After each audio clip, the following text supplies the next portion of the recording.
Yo tout le monde, c'est Kaitoys, donc je pense que vous êtes au courant de la triste nouvelle qui nous est parvenue ce matin. Akira Toriyama est malheureusement décédé le 1er mars d'un hématome sous-dural. Il nous a donc quitté donc à 68 ans. Donc déjà, je souhaite énormément de courage à sa famille et énormément de courage à tous les fans de Dragon Ball et des autres œuvres d'Akira Toriyama. Et pour honorer sa mémoire aujourd'hui, j'ai décidé de vous parler un peu plus de lui, de vous en apprendre peut-être, qu'on puisse rendre à César ce qui est à César et rendre à Toriyama ce qui est à Toriyama. Déjà, pour commencer, je pensais pas que c'était possible que je sois aussi touché par le décès d'une personne célèbre que je ne connaissais pas personnellement, mais en vérité, ce matin, en me levant, je l'ai appris et ça m'a fait un véritable choc et j'ai vraiment été mal toute la matinée. Donc Akira Toriyama, qui est né donc le 6 avril 95 à Nagoya, au Japon, évidemment connu pour ses œuvres comme Dragon Ball, Dr. Slump et encore d'autres dont on va parler un petit peu plus tard dans la vidéo. C'est malheureux, mais il laisse derrière lui donc sa femme Yoshimi Kato et ses deux enfants. Donc tous les trois, avec sa compagne et ses deux enfants, vivaient à Kyosu, donc au Japon, dans une banlieue, et étaient très discrets. Donc Toriyama a toujours été comme ça, il a toujours été dans la discrétion, jamais à trop se montrer. D'ailleurs,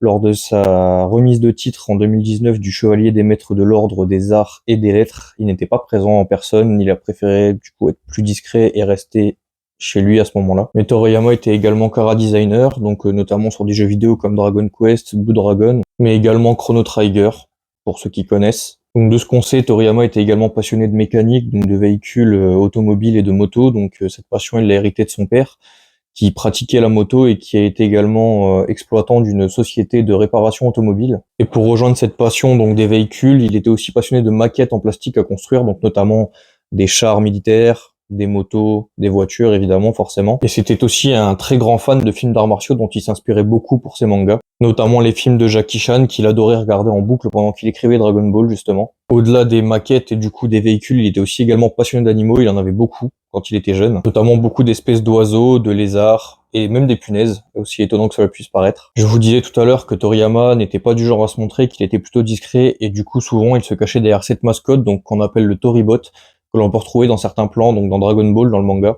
Donc pour revenir sur quelques œuvres un petit peu plus méconnues du grand public de Toriyama, on peut retrouver donc Senlen qui est sorti en 2000 au Japon. On va retrouver Nekomajin Z qui est un manga très marrant, très Toriyama finalement, que je vous conseille, qui est sorti en 99. Plus récemment, on a eu Jaco the Galactic Patrolman, personnage qu'on retrouve dans Dragon Ball Super, donc qui était sorti en 2013. Et je conclurai avec Dragon Boy qui est sorti en 83. Donc je vous mets une image juste là, et il n'est pas sans rappeler Goku à ses débuts, donc au début de Dragon Ball avec Bulma et le dragon. Mais évidemment, au-delà de cette légende qui s'est construite, il a remporté énormément de prix que je vais vous citer, donc notamment en 1981 où il gagnera le prix Shogakukan, donc pour Dr. Slump, et également donc à l'occasion du 40e anniversaire du festival d'Angoulême, il gagnera le prix spécial. Et comme je le disais un peu plus tôt, il était aussi détenteur du titre de Chevalier de l'Ordre des Arts et des Lettres, donc en 2019. Enfin voilà, c'était ma façon de rendre hommage à ce grand homme qui était Akira Toriyama et j'avais envie de partager autre chose que Dragon Ball, pouvoir un petit peu en dire plus sur ce qu'il a pu faire dans sa vie, ce qu'il a pu accomplir. C'était pour moi la plus belle manière de parler de lui. Donc encore une fois, je souhaite beaucoup de courage à sa famille et également à vous, fans de Dragon Ball, qui avez appris la nouvelle sûrement en même temps que moi au réveil. Je vous souhaite énormément de courage et je sais même pas quoi dire de plus. Je vais donc conclure en souhaitant à Toriyama un repos bien mérité, en espérant qu'il fasse bon voyage, et je vous dis à bientôt.